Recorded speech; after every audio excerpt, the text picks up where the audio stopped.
Softly পড়াটাই হচ্ছে Lin. লিনের হরফ দুইটি, মাঝের হরফ কয়টি? হুম, তিনটি। তিনটি ওস্তাদ। তিনটি। লিনের হরফ দুইটি আর মাঝের হরফ তিনটি। তিনটি। তা মাঝের তিনটি হরফের মধ্যে লিনের হরফ দুইটি কমন। মাঝের তিনটি হরফের মধ্যে লিনের হরফ দুইটি কমন। যেমন আমরা জানি যে মাঝের অক্ষর হলো আলিফ, ওয়াও, আরেকটা ইয়া। কি? ইয়া। ইয়া। মাঝের অক্ষর হচ্ছে আলিফ, ওয়াও, ইয়া। ইয়া। তো এই আলিফ বাদ দিয়ে ওয়াও এবং ইয়া, এই দুইটি হলো আবার লিনেরও হরফ। তাহলে ওয়াও এবং ইয়াটা হচ্ছে কমন ব্যবহার হয়, একটা হচ্ছে মাদে আর একটা হলো কি লিনে। বুঝতে পেরেছেন? ওয়াও এবং ইয়া মাদে এবং লিনে ব্যবহার হয়। এখন ওয়াও মাদ কখন হয়, ওয়াও লিন কখন হয়? আমরা তো জানি ওয়াও মাদ হচ্ছে কি হয়, ওয়াও সাকিন তার আগের অক্ষরে কি থাকে? পেশ। Yes. এইটা হলো ওয়াও মাদ। আর ওয়াও লিন কখন হয়? ওয়াও সাকিন তার আগের অক্ষরে জবর। তবে পার্থক্য হলো যে তার আগের অক্ষরের হরকত। ওয়াও সাকিন উভয় ক্ষেত্রেই ওয়াও সাকিন হবে। মাদের ক্ষেত্রে ওয়াও সাকিন, লিনের ক্ষেত্রেও কি ওয়াও সাকিন। তাহলে মাদের ক্ষেত্রে ওয়াও সাকিন, লিনের ক্ষেত্রেও ওয়াও সাকিন। ঠিক একইভাবে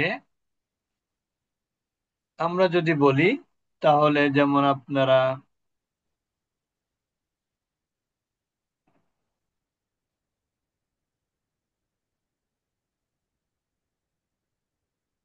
ইয়া মাদ হচ্ছে ইয়া সাকিন তার আগের অক্ষরে জের।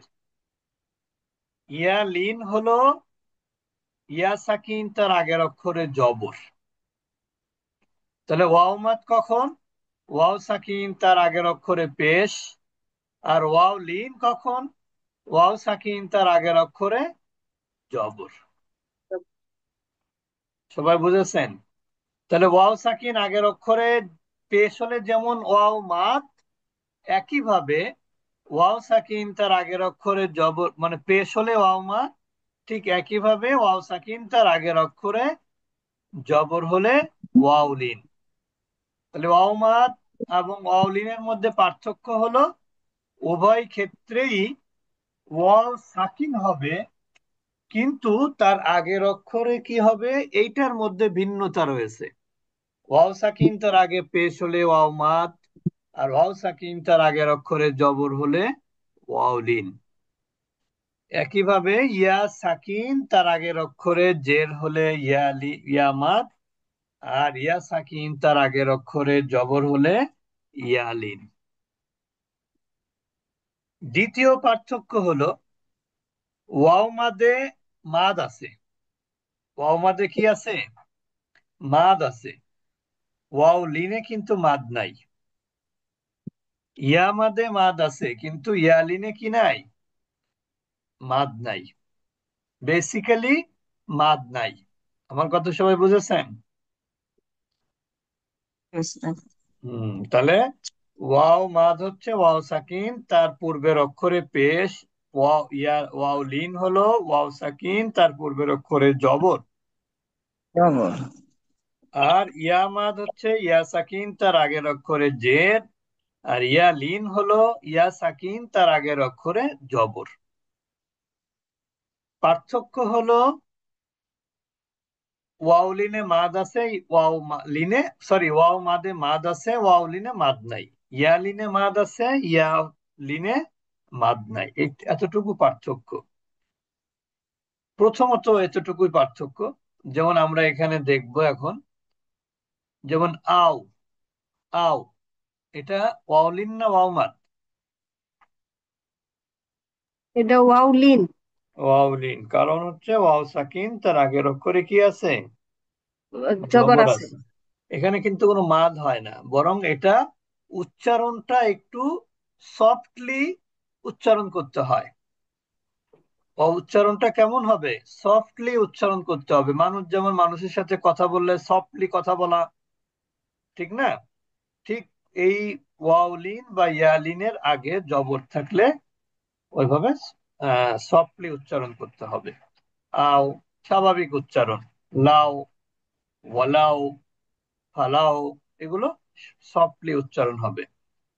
এরপর দেখেন ফাওক, খৌফা, সাউফা, ইয়াউমা। এখন দেখেন লিনের পরের অক্ষর খেয়াল করেন, এখানে লিনের পরের অক্ষরে কি আছে? লিনের পরে কফ।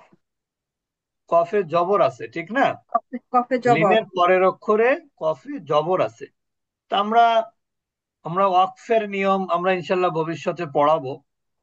তা কিছু নিয়ম তো আপনাদের আগে থেকে জানাই আছে। যেমন আমরা জানি শব্দের শেষ অক্ষরে যদি জবর থাকে, তাহলে সেই অক্ষরে থেমে গেলে কি করতে হয়? সাকিন করতে নতুন করে হয়। করতে হয়। হ্যাঁ, তাহলে শব্দের শেষ অক্ষরে যদি জবর থাকে, জের থাকে, পেশ থাকে, দুই জের থাকে, দুই পেশ থাকে, খাড়া জের থাকে, উল্টা পেশ থাকে, কয় জায়গায় সাকিন হয়? আহ, শব্দের সব শেষ জায়গায়। অক্ষরে জবর, জব। জের, জি। পেশ, দুই জের, জব। দুই পেশ, খাড়া জের, উল্টা পেশ, এই 7 সব জায়গাতে থেমে গেলে কি হবে? সাকিন থার্টিন হবে। হবে। তাহলে কি কি?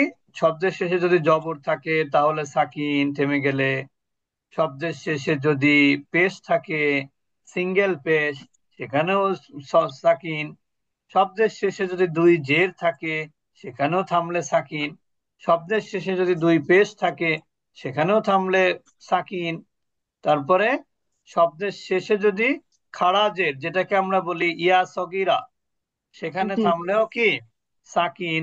সাকিন। শব্দের শেষে যদি উল্টা পেশ বা ওয়াও সগীরা থাকে, তাহলে সেখানেও কি? সাকিন। সাকিন। সাকিন। বুঝতে পেরেছেন? জি। তাহলে এখন আমরা আসি যে ওয়াও লিন অথবা ইয়া লিনের পরের অক্ষরে যদি আপনি থেমে যাওয়ার কারণে সাকিন করতে হয় বা সাকিন করেন, সেই ক্ষেত্রে কিন্তু লিনটা মাদে কনভার্ট হবে। আমার কথা জিনিসটা ভালো করে বোঝেন। সেটা হলো, এখানে তো আমরা যদি পড়ে যাই তাহলে ফাওকা পড়বো, খওফা পড়বো, সাউফা পড়বো, ইয়াউমা পড়বো, এখানে কোনো মাদ নাই। কিন্তু জি। এটা হচ্ছে কন্ডিশনাল মাদ। কন্ডিশনটা কি? যদি সব ওয়াউলিন বা ইয়ালিনের পরের অক্ষরে ওয়াকফের হালতে বা ওয়াকফের কারণে যদি কি হয়ে যায়? সাকিন হয়ে যায়, জজম হয়ে যায়, তাহলে কিন্তু তখন সেখানে মাদ হবে। তখন সেখানে কি হবে? মাদ হবে। মাধ্যমে। বুঝতে পেরেছেন? জি। আর জি। এই মাদের পরিমাণ কেউ কেউ বলেছে 1 আলিফ, কেউ কেউ বলেছে 3 আলিফ পর্যন্ত মাদ করা যায়। ঠিক আছে? তা জি। এখানে মেইন কথা হলো মাদ হতে হবে কখন? যখন ওয়াউলিন অথবা ইয়ালিনের জানলিন। পরের অক্ষরে থামার কারণে যদি সাকিন হয়ে যায়, তাহলে তখন সেখানে মাদ হবে। যেমন এখানে প্রথম শব্দটা দেখেন, আমরা তো এমনিতে পড়লাম ফাউক, কিন্তু জি। থেমে গেলে এখানে দুইটা নিয়ম এখানে চলে আসবে। একটা হচ্ছে মাদ, আরেকটা হলো কলকলা। কেন জি। কলকলা হবে? কারণ কফটা হলো কলকলার অক্ষর। জি। আর কলকলা কখন হয়? যখন কলকলার অক্ষরে সাকিন বা জজম হয়, ঠিক না? তাহলে জি। এখানে আপনি যখন থেমে যাবেন তখন কিন্তু এভাবে পড়তে হবে, ফাও। কিভাবে পড়তে হবে? ফাও, ঠিক না? আও। এখন এখানে দেখেন পরবর্তী শব্দে তাহলে ফাওকের মধ্যে কি কি হলো? একটা হলো মাদ, আর একটা হলো কলকলা। কলকলা। তার মানে লিনটা কিন্তু বেসিক্যালি মাদ না, কিন্তু এটাকে আমরা কন্ডিশনাল মাদ বলতে পারি। আর জি। কন্ডিশনটা হলো থেমে যাওয়ার কারণে যদি কি হয়? সব লিনের যাওয়ার পরের জন্য। অক্ষর সাকিন হয়। লিনের পরে যদি থামার কারণে সাকিন হয়, তাহলে সেটাকে আমরা কন্ডিশনাল মাদ বলতে পারি, যেটাকে আমরা বলি মাদ্দে লিন। সেটাকে আমরা তখন কি বলবো? মাদ্দেলিন। মাদ্দে লিন বলবো তখন। বুঝতে পেরেছেন? জি। এমনিতে মাদ না, কিন্তু যখনই থামবো তখন, থেমে গেলে যদি সাকিন হয়। এখন আপনি কিন্তু দেখেন থামলেই কিন্তু মাদ হবে না, একটা জিনিস খেয়াল রাখবেন। যেমন আমি যদি বলি যে খওফান, খওফান, তাহলে আপনি কিন্তু এখানে থেমে যাচ্ছেন অলিনের পরে। ভালো করে খেয়াল করেন, জি। খওফান, এখানে কিন্তু আপনি থেমে যাচ্ছেন। তো থেমে গেলে তো ফায়ের উপরে তো সাকিন হচ্ছে না, ফায়ের না, উপরে কি হবে? খাওয়ার উপরে খাও, খাও, খাও ফা। খওফা হবে, একালিপ মাদ হবে, অর্থাৎ মাদ্দে জি। ইওয়াজ। এখানে জি। কিন্তু মাদ্দে লিন হবে না। কারণ কি? কন্ডিশন হলো থেমে যাওয়ার সময় সাকিন হওয়া, থেমে গেলেই মাদ হবে এটা না। বুঝতে পেরেছেন? থামলেই জি। যে মাদ হবে বিষয়টা কিন্তু এমন না। বরং থামার সময় যদি লিনের পরের অক্ষরে যদি কি হয়, সাকিন হয়, তখন শুধু মাদ। নো সাকিন, নো মাদ। ক্লিয়ার? জি, ক্লিয়ার। আচ্ছা, এরপরে দেখেন 2 নাম্বারটা, খওফা। এখানে কিন্তু এমনিতে আমরা মাদ করি নাই, কিন্তু না। আমরা যদি এখানে ওয়াকফ করি তাহলে কি হবে? ফার উপরে জবর আছে, তাহলে এটা সাকিন হয়ে যাবে। তাহলে জি। খৌফ। আপনারা সূরা কুরাইশ যদি পড়েন, সূরা কুরাইশে কিন্তু লিন আছে, মাদ্দে লিন আছে শব্দে প্রতিটা আয়াতের শেষে। যেমন এখানে আছে কি সাউফা, ওয়াও লিন, থেমে গেলে কি হবে? খাও। সাউফ। ইয়াউমা, থেমে গেলে কি হবে? ইয়াও। ইয়াউম। কিন্তু এমনিতে না থামলে মাদ হবে না। এরপরে দেখেন লাইসা, লাইসার মধ্যে কোনো মাদ নাই, কিন্তু যখন থেমে যাবেন তখন কি হবে? লাইস। কি হবে? লাইস। ইলাইহি, এখানে কিন্তু মাদ নাই, ইয়ালিন আছে কিন্তু মাদ নাই। থামলে কি হবে? ইলাইহ। তার মানে কি হায়ের উপরে সাকিন। আলাইহি, এখানে মাদ নাই কিন্তু থামলে কি হবে? আলাইহ। আলাইস। এরপরে দেখেন এখানে আলাইকা, আলাইকাতে কিন্তু কি নাই, এমনিতে মাদ নাই, কিন্তু আপনি যখন থেমে যাবেন তখন কিন্তু একালিপ মাদ হয়ে যাবে, আলাইক। তবে শেষে আবার আমরা মনে হয় পড়ি নাই, হামস। এই কাফটা হলো হামসের অক্ষর। হামসের অক্ষর দুইটি, একটা হলো কাফ, আর একটা হলো কি তা। হামসের অক্ষর হলো কাফ এবং তা। তা। এটা আমরা ইনশাল্লাহ সামনে পড়বো। এই দুইটা অক্ষরে সাকিন হলে তখন সেটা হামস হয়, বাতাস বের করে দিতে হয়। আচ্ছা, তাহলে এখানে কি হবে থামলে? আলাইক। কি হবে? আলাইক। আলাইক। আচ্ছা, আলাইক। এরপরে দেখেন বাইনা, তাহলে থামলে কি হবে? বাই। বাইন। ইয়াদাইহি, থামলে কি হবে? ইয়াদাই। বিদায়। এরপর আমরা গয়বুন, থামলে কি হবে? গয়বে। গাইব। এখানে আবার কলকলা হবে, যেহেতু বাটা হলো কলকলার অক্ষর। আর আমরা বলেছি দুই পেশ শব্দের শেষে দুই পেশ থাকলে কি হয়? সাকিন হয়ে যায় থামলে। এখন প্রশ্ন হলো, আমরা কিন্তু সুলাইমানু এটা কিন্তু পড়ি নাই। সুলাইমানু, লাই, সুলাই, সুলাই, সুলাই, লাইটা কিন্তু লিন, কিন্তু মাদ না। বাদনা। কারণ মাদ হবে না, কারণ কি? কারণ তার। তার পরের অক্ষরে তো আমি থামতে পারছি না। জি। সুলাই, মাতে আমি তো থামতে পারবো না, আর থামলেও সাকিন হবে না, ঠিক না? তো জি। এই জন্য প্রথমত এটা মাদ না, এটা ইয়ালিন। কিন্তু পরবর্তী দেখেন মা, এটা আলিফ মাদ। জি। এখানে আরেকটা মাদ আমরা পড়ি নাই যদি মনে হয়, সেটা হলো মাদ্দে আরজি। আরজি, আরজি মাদ কাকে বলে? আপনার বেসিক মাদ যেটা, যেটাকে আমরা বলি মাদ্দে আসলি।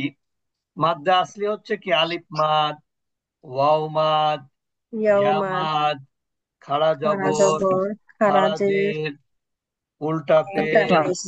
হ্যাঁ, এইগুলো, জি। এইগুলো কিন্তু মাদ্দে আসলি। তো শব্দের শেষ অক্ষরের আগের অক্ষরে যদি মাদ্দে আসলি হয়, এবং শেষ অক্ষরে যদি থামার কারণে সাকিন হয়, ভালো করে খেয়াল করেন, অথবা আমরা এভাবে বলতে পারি যে শব্দের শেষে মাদ্দে আসলির পরের অক্ষরে যদি থামার কারণে সাকিন হয়। কি বললাম? মাদ্দে আসলি, কেউ কেউ মাদ্দে আসলিকে মাদ্দে তবাইও বলেন, কোনো সমস্যা নাই। আমরা মাদ্দে তাবাইও বলতে পারি, অথবা আমরা বলতে পারি বেসিক মাদ। ঠিক না? বেসিক মানেই হলো মূল, মৌলিক। জি। ঠিক না? আর জি। মৌলিক মানেই হলো হচ্ছে আসলি। আমরা বলি না এই লোকটা কিন্তু আসল। এই লোকটা কি আসল লোক। আসল। আসল মানে হচ্ছে মূল লোক, হুম। মৌলিক, মানে তার মধ্যে কোনো কি নাই, কোনো ভেজাল নাই। আহ, ভেজাল নাই, সেই হচ্ছে মৌলিক, মূল মূল মূল। তা মাদ্দে আসলি হচ্ছে আলিফ মাদ, ওয়াও মাদ, ইয়া মাদ, ইয়া। খাড়া জবর, খাড়া জের, ভালো। উল্টা পেশ, এগুলো সবই মাদ্দে আসলি। তো মাদ্দে আসলির পরের অক্ষরে যদি আপনি থেমে যান, সেখানে যদি থামার কারণে সাকিন হয়, তাহলে কিন্তু ওই বেসিক মাদ তো একালিপ মাদ, কিন্তু মাদ যখন এটা থেমে যাবেন তখন এটা হবে মাদ্দা আরজি। আরজি হচ্ছে কয়ালিপ মাদ, 3 আলিফ থেকে তদূর্ধ্ব। আপনি এখানে পড়ার সৌন্দর্যকে বাড়ানোর জন্য বেশি মাদ করতে পারেন, কোনো সমস্যা নাই। তাহলে এখানে আমি যদি থেমে যাই সুলাইমানু বলবো এমনিতে, আর থেমে গেলে কি বলবো? সুলাইমান। তখন কয় আলিফ মাদ হবে? 3 আলিফ। এটা তখন হবে মাদ্দে আরজি, মাদ্দে আরজি। তাহলে সুলাইমান ও মাদ্দে আরজি কিসের ভিত্তিতে? কারণ সুলাইমাটা হলো আলিফ মাদ, তারপরে নুনের উপরে পেশ থাকার কারণে থেমে গেলে সাকিন হবে, আর সাকিন হলেই তখন সেটা মাদ্দে আরজি হয়ে যাবে। ক্লিয়ার? তাহলে মাদ্দে লিন এবং মাদ্দে আরজি কিন্তু পাশাপাশি। কেমন পাশাপাশি? মাদ্দে লিন হচ্ছে লিনের পরের অক্ষরে থামার কারণে সাকিন হয়, তখন সেটা মাদ হয়। আর মাদ্দে আরজি তো বেসিক্যালি এটা একালিপ মাদ। আরজি হওয়ার আগ পর্যন্ত কয়ালিপ মাদ? একালিপ মাদ থাকে। কিন্তু যখনই একালিপ মাদের পরের অক্ষরে থামার কারণে সাকিন হয়, তখন সেটা আর একালিপ থাকে না, তখন সেটা কয়ালিপ হয়ে যায় 3 আলিফ। 3 আলিফ সমান সমান কয় হারাকা? 4 হারাকা। 3 আলিফ সমান সমান 4 হারাকা। আমার কথা আপনারা শুনতে পাচ্ছেন? জি। আচ্ছা, তাহলে 3 আলিফ সমান সমান 4 হারাকা। তাহলে সোলাইমান, এটা কি মাদ হবে? সুলাইমান মাদের রেওয়া এওয়াজ।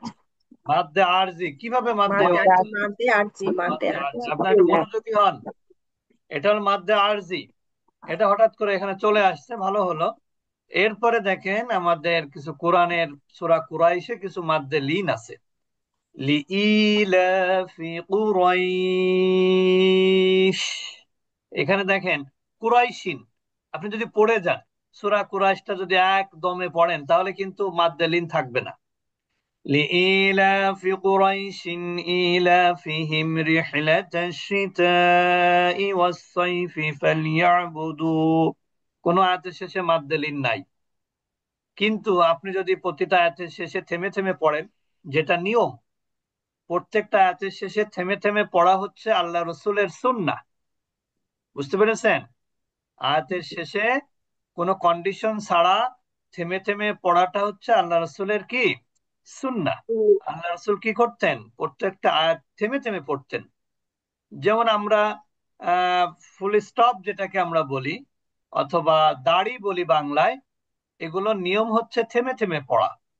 তাহলে শ্রোতা যারা, তাদের বুঝতে সুবিধা হয়। আর যদি কেউ দাড়ি কমাকে যদি মানে ফলো না করে, রুলস ফলো না করে, তাহলে শ্রোতার বুঝতে অসুবিধা হয়। তো কোরআন হচ্ছে আল্লাহ সুবহানাহু ওয়া তাআলা নাজিল করেছেন শুধু পড়ার জন্য না, কোরআন নাজিল করেছেন বোঝার জন্য। কোরআনের মধ্যে কি আছে না আছে, কোরআন হচ্ছে একটি কমপ্লিট কোড অফ লাইফ। ঠিক না? একটি পূর্ণাঙ্গ জীবন ব্যবস্থা। যেমন ডাক্তারের কাছে গেলে আপনাকে কি ব্যবস্থাপত্র দেয় না? হ্যাঁ, জি।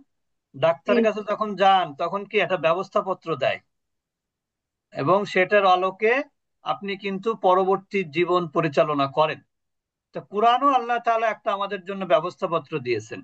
এখন এটা যদি আপনি ডাক্তারের প্রেসক্রিপশনটা আপনি কিন্তু কি করেন না, ওই আলমিরার মধ্যে রেখে দেন না, বা আপনার বালিশের নিচে রেখে দেন না, ওটাকে কি করেন, পড়ে তারপর ওইটা ফলো আপ করেন, ঠিক না? ঠিক কোরআন হচ্ছে এই জন্য নাজিল হয়েছে, যে কোরআন আপনি পড়বেন শুধু, এই জন্য কোরআন নাজিল হয়নি। কোরআন, আপনার কোরআনের মধ্যে কি আছে, সারবস্তু কি আছে, এগুলো আপনাকে জানতে হবে এবং মানতেও হবে এবং অন্যকে জানাতেও হবে। তিনটা দায়িত্ব: নিজে জানা, নিজে মানা এবং অন্যকে কি জানানো। এই জন্য কোরআনের নিয়ম অনুযায়ী পড়া পড়া উচিত। তাহলে ইলাফি কুরাইশ মাদ্দেলিন হয়ে গেল, ঠিক না? ইলাফিহিম রিহলাতাশ শিতাই ওয়াস সাইফ। এখানে দেখেন, শীতাই কি মাদ? শীতা কি মাদ?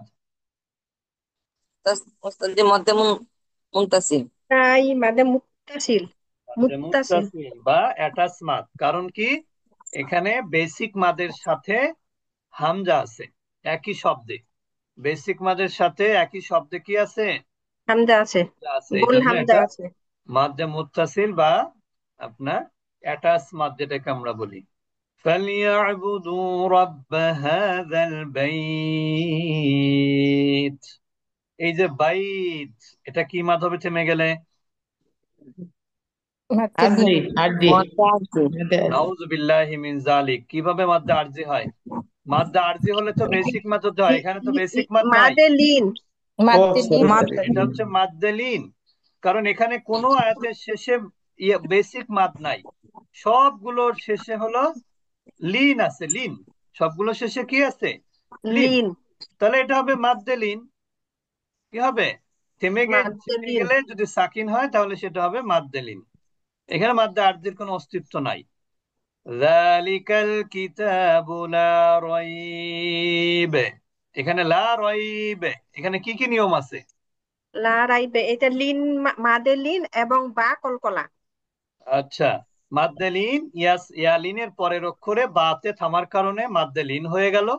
আর বাটা হলো কলকলার অক্ষর, এই জন্য এখানে সাকিন হলেই কলকলা হবে। সাকিনটা কিভাবে হলো না হলো এগুলো মেইন ফ্যাক্টর না, ফ্যাক্টর হচ্ছে কি সাকিন হওয়া। বুঝতে পেরেছেন? কলকলার অক্ষরে যে কোনো কন্ডিশনেই সাকিন হলেই সেটা কলকলা হবে। الذي أطعمهم من جوع। এখানে আল্লাজি আতআমা, এখানে আল্লাজিতে কি মাদ? মধ্যে আল্লাজি। মুনতাসির ওস্তাদ। না, না, এটা ইয়ামাদ। ইয়ামাত ইয়ামাদ ইয়ামাত এবং মুনফাসিল মাদ। মাদ্দে মুনফাসিল। আমি জি। যদি শুধু আল্লাজি বলে বলতাম কি মাদ, তাহলে ইয়ামাদি হতো। শুধু আল্লাজি বললে মাদ ইয়ামাদ। কিন্তু আমি যদি বলি আল্লাজি আতআমাহুম, এই ক্ষেত্রে তাহলে আল্লাজির কি মুনফাসিল। মাদ? তখন মাদ্দে মুনফাসিল। তো কারণ মুনফাসিল। হামজা নাই, মাদ্দে মুনফাসিলও নাই। বুঝতে পেরেছেন? জি। হামজা যখনই চলে আসবে তখন মুনফাসিল হয়ে যাবে অথবা মুত্তাসিল হয়ে যাবে। কিন্তু নো হামজা, নো মুনফাসিল, নো মুত্তাসিল। হামজার সাথে মুনফাসিল মুত্তাসিল রিলেটেড। এরপর দেখেন আতো, আতো, ততে সাকিন, কি এটা কলকলা। কি নিয়ম? কলা। কলকলা। কলকলা। কলকলা। আমাহুম, মিমেস হুম। হুম মিন, হুম মিন, এখানে হুমটা হুম, কি? এটা হচ্ছে ইয়ে ওয়াজিব গুন্না। মিম সাকিনের না, না, না, এটা মিন ঈদগাম, সাকিন। ঈদগাম। যে ঈদগাম। আপনারা একটু হিসাব করে বলবেন, দেখেই বলা ঈদগাম। যাবে না। মিন সাকিনের ইদগাম। জি কারণ ওস্তাদ। এখানে এটা ওয়াজিব গুন্না না কেন? ওয়াজিব গুন্না না এই জন্য আমরা বলেছি, ওয়াজিব গুন্না তো আমরা জানি যে মিম এবং নুনে তাজদিদ গুন্না করা ওয়াজিব। এখন গুন্না করা ওয়াজিব মানেই কিন্তু ওয়াজিব গুন্না না। জি ওস্তাদ, অর্থাৎ ভুল হয়ে কারণ গেছে। যখন নুন মিমে তাজদিদ থাকবে, তার পূর্বের অক্ষর দুইটা হরকত মুক্ত হতে হবে ওয়াজিব গুন্না হতে হলে। কি বললাম? ওয়াজিব গুন্না হতে হলে তার পূর্বে দুইটি হরকত মুক্ত হতে হবে। সে দুইটি হরকত কি? একটা হলো সাকিন আর একটা হলো তানভিন। আমার কথা বুঝেছেন? জি। জি ওয়াজিব ওস্তাদ। জি গুন্নার আগে কখনোই তানভিন বা সাকিন হবে না। কি বললাম? ওয়াজিব গুণের আগে কখনো তানবিন বা সাকিন হবে না। যখনই অজিব গুন্নার আগে তানবিন বা সাকিন হবে, অর্থাৎ অজিব গুন্নার আগে না, মিম বা নুনে তাজদিদ থাকা অবস্থায় যদি তার পূর্বের অক্ষরে সাকিন অথবা তানবিন থাকে, তাহলে সেই নুন মিম কখনোই অজিব গুন্না হবে না, বরং সেটা কি হবে, ইদগম মিম হয়ে যাবে। সাকিন। মিম সাকিন নুন সাকিন পরের হিসাব, তখন সেটা ইদগম হবে।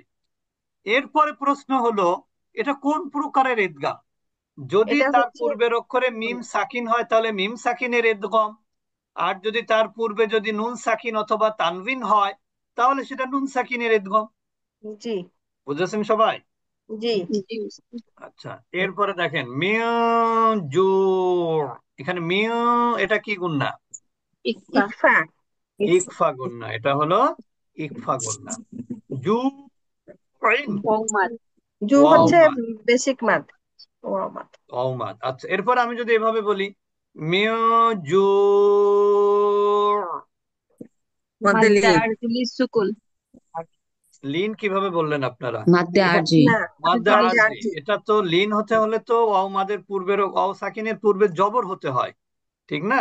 দে এটা হলো আরজি, জি মাদ্দে, মাদ্দে আরজি। আরজি। আর ওয়ামানাহুম মিন খাউফ, ওয়ামানাহুম, এই হুমটা কি গুণনা?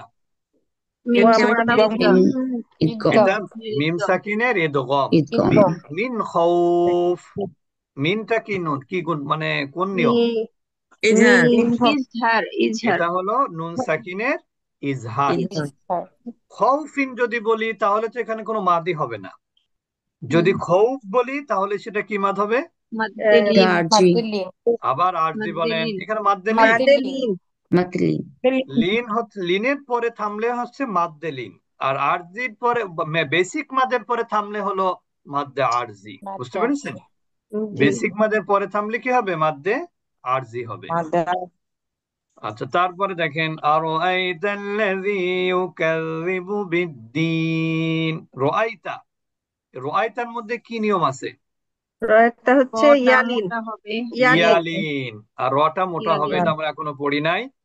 ও এখন আল্লাযী ইউকাযযিবু, আল্লাযী, যিটা কি ইয়া মা? ইয়ামাদ। ইয়ামাত। ইয়ামাত, বিদ্দীনি কি এটা মা? ইয়ামাত। ইয়ামাত। ইয়ামাদ এবং ইয়ামাত। মাদ আর জি। যদি বলি আর বিদ্দীন, মাদ্দিল। তাহলে আর মাদে ইয়ালিন। মাদ্দা হবে। আরজি। ইয়ালিন। আর না, ইয়ালিন নাউজুবিল্লাহ, না, এটা ইয়ালিন মাদ্দে কেমন আরজি, হয়? মাদ্দে আরজি লিন। আরজি, আরজি মাদ। এটা হলো জি। মাদ্দে আরজি। আচ্ছা, এই যে আমরা এবার আপনাদের সুবিধার জন্য চলে আসলাম মাদ্দে আরজিতে। মাদ্দে আরজির আসলে মৌলিক মাদ বা আসল মাদ যেটাকে আমরা বললাম, যেমন আলিফ মাদ, ওয়াও মাদ, ইয়া মাদ, ঠিক আছে? এর পূর্বের অক্ষরে যদি যেমন আপনার ওয়াও মাদ হচ্ছে কি অসাকিন, তার পূর্বে পেশ, ইয়া মাদ হচ্ছে ইয়াসাকিন, তার পূর্বে জের। জি।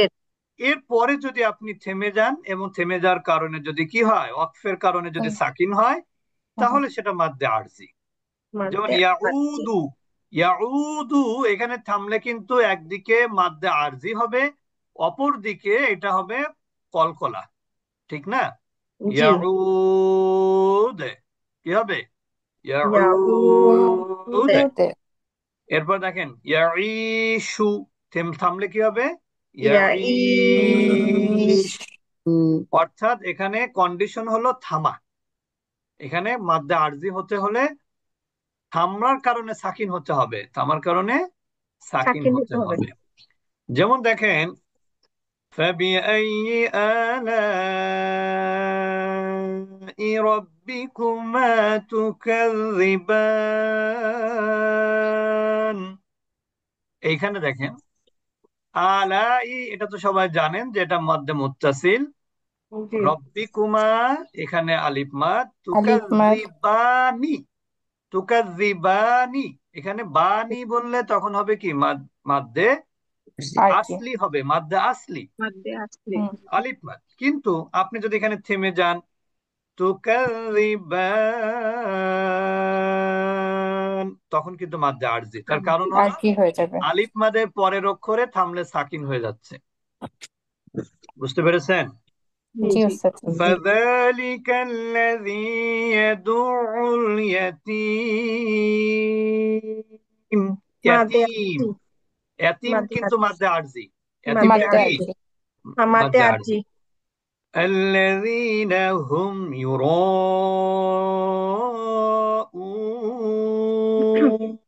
ইরাউন কয়টা নিয়ম? মুত্তাসিল মাদ এবং মাদে তিন আরজি। এবং মাদ্দে মুত্তাসিল হচ্ছে এবং মাদ্দে মারতে আরজি। আরজি। আরজি। আচ্ছা, এরপর আমরা যেহেতু আজকে কিন্তু আমি একটা জিনিস বলতে ভুলে গেছি, আজকে আমরা নাজেরা পড়বো না, কারণ যেহেতু আমরা আগে কোনো ঘোষণা দিতে পারি নাই গ্রুপে। আমরা আজকে তাজবিদটা দিয়েই আমাদের ক্লাস শেষ করবো ইনশাল্লাহ। এই জন্য আজকে মোটামুটি এগুলো সহজ আছে, আমরা এই কয়েকটা বিষয় আজকে শেষ করে দেবো ইনশাল্লাহ। হামজা সাকিনা পড়ে আমরা শেষ করব। আগামীকাল থেকে আমাদের নাজেরা ক্লাস শুরু হবে। হ্যাঁ, আমি শুধু সাজদা, সূরা সাজদা নাকি? কি ওস্তাদ জি, তাই তো বলছিলেন। হ্যাঁ হ্যাঁ, তাহলে আগামীকাল থেকে আমাদের ভোর 5:15 নাজেরা ক্লাস, অর্থাৎ তাজবিদের অ্যাপ্লিকেশন, তাজবিদ যে পড়লাম এটার অ্যাপ্লিকেশন বা প্র্যাকটিস ক্লাস হবে আগামীকাল ভোর 5:15 ইনশাআল্লাহ। আর তাজবিদের ক্লাস তো আপনারা হয় জানেন শনি এবং সোমবার ভোর 5:15, শনি এবং সোমবার হয়। এখন একটা নিয়ম হচ্ছে হামজা পড়ার নিয়ম। হামজা পড়ার নিয়ম, হামজাতে আসলে হামজা কাকে বলে? আমরা বলেছি আলিফ এবং হামজার মধ্যে পার্থক্য আছে। এইটা হলো আলিফ। এটা কি? আলিফ। আলিফ। স্ট্যান্ডিং স্ট্যান্ডিং লেটার উইদাউট হারাকা, সেটা হলো কি? আলিফ। আলিফ। আর স্ট্যান্ডিং লেটার কিন্তু আপনার যদি হারাকা থাকে তাহলে তাহলে তাহলে সেটা কি সেটা হবে? হামজা। হামজা হামজা। হয়ে যাবে। সেটা হামজা হবে। এটা আমরা আলিফটাকে হামজা করে ফেলতে পারি, যখন এরপর জবর দিব হামজা হয়ে যাবে, জের দিব হামজা হয়ে যাবে, ঠিক না? জি। পেজ দিলে হামজা হয়ে যাবে। তা এখন হামজা যেটা, হামজার কিন্তু চেয়ার আছে। হামজার কয়টা চেয়ার জানেন? যাচ্ছে আর তিনটা। চারটা। আচ্ছা, তিনটা। আমার আপনার চেয়ার কয়টা? আমার আপনার চেয়ার কিন্তু একটাই থাকে, হয় খাবারের খাবারের টেবিলে থাকে চেয়ার, নাহলে পড়ার টেবিলে, ঠিক না? কিন্তু হামজার চেয়ার কিন্তু তিনটা। কোনটা কোনটা? আলিফ হচ্ছে হামজার চেয়ার, ওয়াও হলো হামজার চেয়ার, ইয়া হলো হামজার চেয়ার। এখন চেয়ার বললাম কেন? এই আলিফের উপর হামজা বসে, ওয়ার উপরে হামজা বসে, ইয়ার উপরে হামজা বসে। আর কোনো অক্ষরে কিন্তু হামজা বসে না, জি। বুঝবে? না। আপনি যদি হামজারে কোটি কোটি টাকা দেন তাহলে কি অন্য কোনো চেয়ার এসে বসবে এই তিনটা চেয়ার ছাড়া? না। বসবে না কিন্তু। তা এই আলিফ ওয়াও ইয়া এই তিনটাকে কি অক্ষর বলা হয়? দুর্বল অক্ষর। জি। আর দুর্বলের উপরে সবলের অত্যাচার নাকি? হ্যাঁ, তো দুর্বলের উপরেই সবল থাকে, ঠিক না? তা জি। এই আলিফ ওয়াও ইয়া এই তিনটাকে আসলে বলা হয় উইক লেটার বা দুর্বল অক্ষর। তো এই অক্ষরগুলোর উপরে যখন হামজা আসে তখন এই অক্ষরগুলো আর নিজস্বতা বলে কিছু থাকে না। আলিফ ওয়াও ইয়ার পর হামজা আসলে তখন তাদের নিজস্বতা বলে কিছু কিছু থাকে না। থাকে না। আলিফটা তখন হামজা হয়ে যায়, ওয়াওটা তখন হামজা হয়ে যায়, ইয়াটা তখন হামজা হয়ে যায়, ঠিক না? জি। এই ওয়াওটাকে কিন্তু আর আপনি ওয়াও বলতে পারবেন না, বুঝেছেন? এই ইয়াটাকেও আপনি আর ইয়া বলতে পারবেন না। তার কারণ হলো এর উপর হামজা বসে আছে, হামজা এর উপরে দখলদারিত্ব করছে। এই জন্য এখানে ওয়াওটাকে আর ওয়াও বলা যাবে না, ইয়াটাকে ইয়া বলা যাবে না, আলিফটাকে আলিফ বলা যাবে না। ক্লিয়ার? তাহলে জি। হামজা কার কার উপরে বসে? আলিফের আলিফ উপরে, ইয়া। ওয়াওয়ের উপরে, ইয়ার উপরে। এখন আমরা যদি প্রশ্ন করি, অ্যারাবিক লেটার হচ্ছে 29টি, তার মধ্যে কোন কোন অক্ষর তার নিজস্বতা হারিয়ে ফেলে অন্য অক্ষরের মধ্যে? তার উত্তর হলো 3টা অক্ষর। কি তিনটা, কি? আলিফ ওয়াও আলিফ ইয়া। ওয়াও আলিফ ইয়া। ওয়াও ইয়া। বুঝতে পেরেছেন? জি। আরেকটা প্রশ্ন যদি করি, হামজাটা কোন কোন অক্ষরের উপরে আসে? তখনও একই উত্তর, আলিফ ওয়াও আলিফ ওয়াও ইয়া। ওয়াহিয়া। ইয়া। আর তখন এই অক্ষরগুলো আর আলিফ আলিফ থাকে না, ওয়াও ইয়া থাকে না, ওয়াও ওয়াও থাকে না, ইয়াটাও ইয়া থাকে না, ইয়া থাকে বরং না। সবগুলো হামজা হয়ে যায়। এখন প্রশ্ন হলো যে হামজা তো সাধারণভাবে যদি তার উপরে জবর হয় তাহলে তো আমরা বলবো আ, একটু ধাক্কার মতন করে আ। যদি জের হয় ই, আর যদি পেশ হয় উ। এখন আপনি যদি আলিফটা হামজার উপরে জবর থাকলে যদি বলেন আ, জের থাকলে যদি বলেন ই, পেশ থাকলে যদি বলেন উ, তাহলে কিন্তু একটু কি হয়, উচ্চারণে একটু কিছুটা হলেও সুন্দর হয় না। এই জন্য কি করতে হবে, হামজা জবর কি হয় আ, উ হামজা জের ই, ই হামজা পেশ উ। উ এটা তো গেল জবরদের পেশ। এখন হামজার উপরে যদি সাকিন হয় বা যেটাকে আমরা অনেকে বলি জজম, তখন কিভাবে উচ্চারণ করতে হবে? তখন একটু ধাক্কা দিয়ে উচ্চারণ করতে ধাক্কা হবে। দিয়ে থামতে হবে। হ্যাঁ। তখন ধাক্কা দিয়ে উচ্চারণ করতে হবে। যদি হামজাটা শব্দের মাঝখানে থাকে সেই ক্ষেত্রেও ধাক্কা হবে, শব্দের শেষে হলেও ধাক্কা হবে। যেমন এখানে আমাদের দেখিয়েছে, দেখেন, এটা হলো হামজা, এটা হামজা, এটা হামজা, তিনটাই কিন্তু কি হয়ে গেছে, হামজা হয়েছে, কারণ তার পূর্বে উপরে হামজা আছে। এখন আমরা দেখব এই হামজার উপরে সাকিন হলে উচ্চারণটা কেমন হয়। আমরা অনেক সময় এরকম উচ্চারণ করি, আল্লাযীনা ইউমিনুনা বিল গায়বি, ইউমিনুনা বিল গায়বি। আসলে এটা উচ্চারণ না। উচ্চারণ কেমন হবে? আল্লাযীনা ইউমিনুনা, ধাক্কা হবে, কি হবে? ধাক্কা হবে। ইউমিনুনা। يؤمنون আবার দেখেন, এখানে দেখেন, ইন্নাল্লাহা ইয়া'মুরুকুম, ইয়া'মুরুকুম, বুঝতে পেরেছেন? ইয়া'মুরুকুম فجعلهم كعصف مأكول، مأكول، مأكول، يؤمنون، ইয়া'মুরুকুম। তাহলে হামজার উপরে যখন সাকিন হবে তখন ওই হামজাটাকে একটু ধাক্কা দিয়ে উচ্চারণ করতে হবে।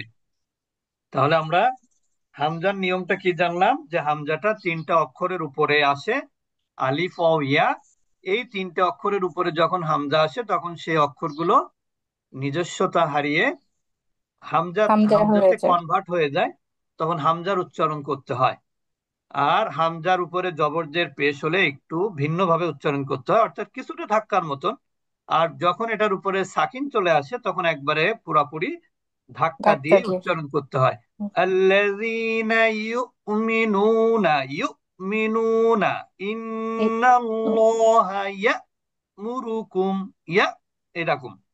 মাকুল, হামজার উচ্চারণটা একটু ধাক্কা হবে। তাহলে আমরা আজকে পড়লাম প্রথমত কি কি পড়লাম, মাদ্দে লিন معدلين লিন, অথবা শুধু লিন। লিন মাদ্দে লিন তো কন্ডিশন, আর এমনিতে এটা লিন। লিনের অক্ষর দুইটি, ওয়াও এবং ইয়া। এই লিন কখন হয়, যখন ওয়াও সাকিন তার আগের অক্ষরে জবর হয়। ইয়া কখন লিন হয়, তার আগের অক্ষরে ইয়া যখন জবর সাকিনের হয়। উপর জবর হয়ে যায়। অর্থাৎ কখন জবর হবে, দুইটা সাকিন হলে। সাকিন না হলে কিন্তু লিন হবে না। আর যখন লিনের পরের অক্ষরে আপনি থেমে যাওয়ার কারণে সাকিন করবেন তখন কিন্তু সেটা মাদ্দে লিন হয়ে যাবে। এরপরে আমরা পড়েছি মাদ্দে আরজি। মাদ্দে আরজি হলো বেসিক মাদ, যেটাকে আমরা বলি, বা মাদ্দে আসলি বলি, বা কেউ কেউ এটাকে আমরা বলি মাদ্দে তবাই। তো মাদ্দে আসলি বা মাদ্দে তবাই যে নামেই আপনি নামকরণ করেন না কেন, তার পরের অক্ষরে যদি থামার কারণে সাকিন হয় তাহলে সেটা হবে মাদ্দে আরজি। মাদ্দে আরজি হলো তিন আলিফ থেকে তদূর্ধ্ব মাদ হবে, যেটাকে আমরা বলি তিন আলিফ সমান সমান 4 হারাকা। এরপরে আমরা পড়লাম হচ্ছে হামজাকে কিভাবে পড়বো তার নিয়ম। হামজা এটা তিনটা অক্ষরের উপরে আসে, আলিফ ও ইয়া। আর এই হামজার উপরে যখন সাকিন হয় তখন আমাদেরকে একটু ধাক্কা দিয়ে উচ্চারণ করতে হয়। তো আমরা মোটামুটি এখানে শেষ করব আজকের ক্লাস। তো আমাদের এই তাজবিদের ক্লাসটি হয় প্রতি শনি এবং সোমবার বাংলাদেশ টাইম ভোর 5:15। হয়তোবা আগামী সপ্তাহ থেকে আমাদের এই ক্লাসটা টাইম পরিবর্তন করতে হবে, কারণ 5:15 আসলে অনেক বেশি সকাল হয়ে যায়।